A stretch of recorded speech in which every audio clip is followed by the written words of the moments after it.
میلاد النبی کی اصطلاح امام محمد رضا خان فاضل بریلوی سے ہی ثابت کر دو۔ اب وہ کیا کہتے ہیں، ادھر کہہ رہے وہ ما آتاکم الرسول فخذوہ ما نہاکم عنہ فانتہوا، تو رسول اللہ روکیں گے تو رکیں گے نا۔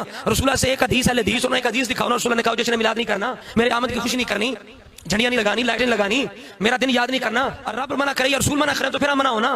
تو منع کہ رسول اللہ نے کہاں روکا ہے جشن میلاد سے؟ مولوی صاحب جشن میلاد سے رسول اللہ نے کہاں روکا ہے، یہ ثابت کرو نا۔ رسول روکیں گے تو ہم روکیں گے۔ یہ کیوں جی رسول اللہ نے منع نہیں کیا، آپ منع دکھاؤ، ایسے ہی ہے نا۔ امام محمد رضا خان فاضل بریلوی نے بڑی ساری چیزوں کو بدعت کہا ہے، فقہ حنفی کے اندر بھی بڑی ساری بدعات کے بارے میں خبریں موجود ہیں۔ جمعے کے دن باجماعت قل یا ایھا الکافرون، اس کو بدعت قرار دیا گیا فتاوی عالمگیری کے اندر۔ تو اگر رسول اللہ نے منع نہیں کیا